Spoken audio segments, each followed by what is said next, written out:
In a world where eating human flesh is not only accepted but required for survival, how long before morality becomes obsolete?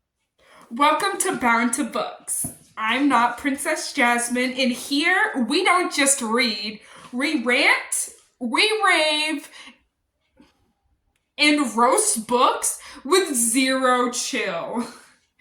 If you're here for a sugar-coated review, you're not getting one, and you should probably just leave. But if you're here for book chaos, grab a drink and let's get started.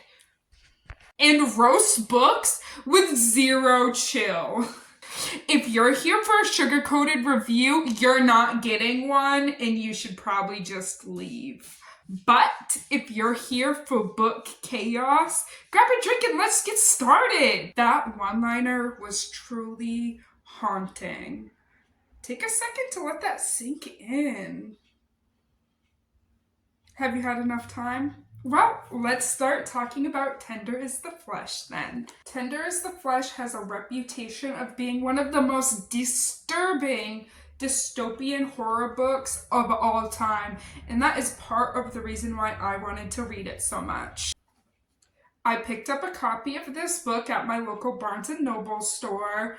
When I first got this book, I knew that it was going to be a dark read. I knew what the summary of the book was and not much more going into it. However, I was very not prepared for just how disturbing and dark it gets at times.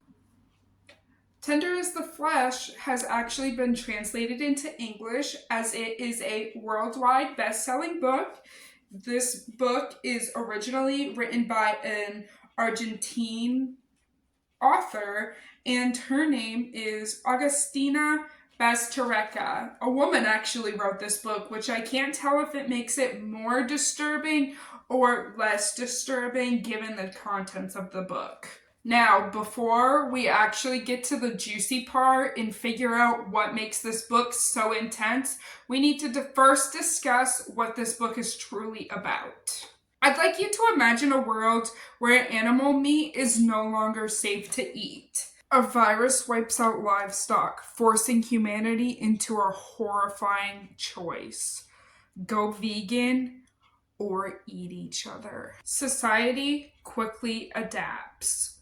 And soon, cannibalism is legalized, industrialized, and normalized. Our story follows Marcus Tejo, a man who works at a human meat processing plant who is responsible for the slaughter and distribution of what is now called special meat. He is emotionally detached, haunted by his past, and struggling to find his role in this new system. Everything changes when Marcus is gifted a live human female who is meant to be slaughtered and eaten. As he wrestles with his moral conflict, the book forces readers to confront disturbing ethical dilemmas. How far will society go just to survive? How easily can people justify the unthinkable and the unforgivable? Tender is the Flesh is a brutal, thought-provoking dystopian horror that explores dehumanization, language manipulation, and the terrifying ease that society accepts something like this. Now that we have discussed what this book is all about, let's go into what makes this book stand out against others. One of its biggest strengths is Augustina's writing style, which is sharp, brutal, and intentional. Every sentence is carefully crafted, ensuring the story maintains a relentless pace and emotional intensity. Beyond the writing style, the themes of this book is what makes it truly unsettling to its core. It explores dehumanization, where humans are treated like livestock, in moral dilemmas where Marcus doesn't quite understand what his role in this new system is going to be just yet.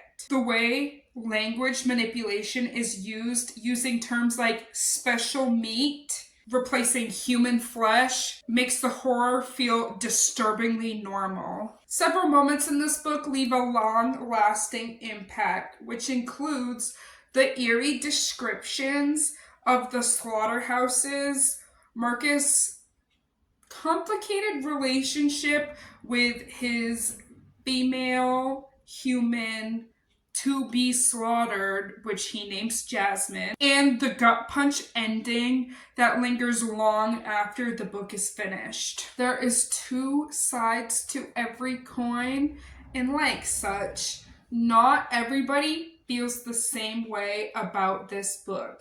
It is pretty split down the middle whether or not this book is brilliant or just really leading into the shock value factor. Currently, one of the biggest debates is whether or not this book is social commentary or simply just unnecessary horror. Some believe it's a powerful critique of capitalism, government control, and dehumanization, while others argue it relies heavily on gore, making it feel exploitive rather than thought-provoking. Another controversy is Marcus Tejas himself. Is he a sympathetic character, trapped in a system he despises?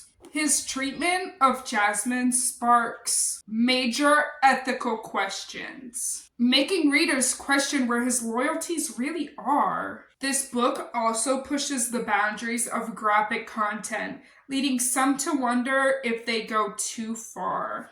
While some appreciate the bold storytelling, others find the slaughter and human consumption deeply unsettling, making it difficult to engage with the story. While the book is intense and unforgettable, it's not without its flaws. One of the biggest issues is its pacing. Some sections drag while others feel rushed, making the reader experience somewhat uneven. Additionally, the book doesn't fully explore what happened before. How did the virus start? How did the government enforce human meat consumption? A deeper dive into world building would have strengthened the story. Another weak point is Marcus's wife.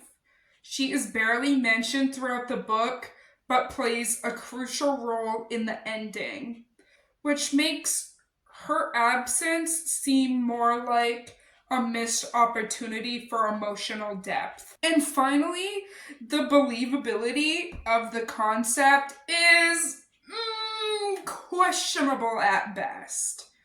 It's hard to believe that a society would so quickly accept industrialized cannibalism after just a few years of being unable to consume animal meat. The novel doesn't fully explore how people psychologically adapt, which makes the transition seem rushed. Now, this book had me shook, making me seriously question what I would do in this dystopian setting. Would I be able to consume special meat? The book messes with your brain, forcing you to confront uncomfortable ethical dilemmas that are impossible to ignore.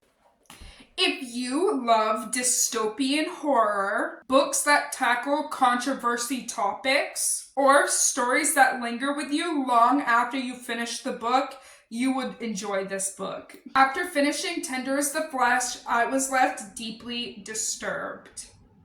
This book stayed with me for several days after the fact, leaving me to question the way society justifies its actions. Despite its unsettling nature, I will absolutely be reading this book again. This book demands multiple reads to fully digest everything that goes on within.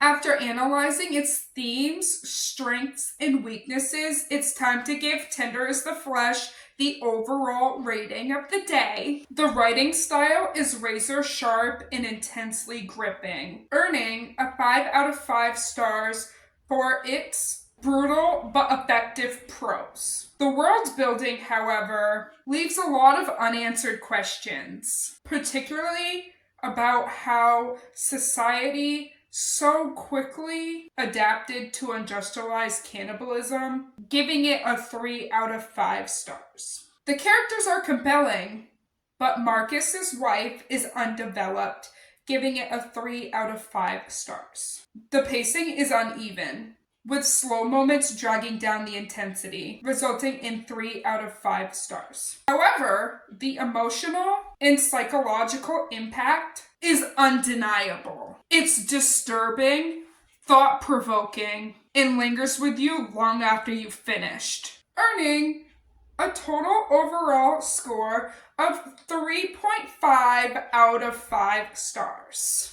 Tender is the Flesh is not an easy read, but it's one of the most thought-provoking dystopian horrors out there right now. It's deeply unsettling, psychologically disturbing, and morally complex, making it a perfect choice for readers who enjoy controversial topics and books that force them to think. Did it shock you?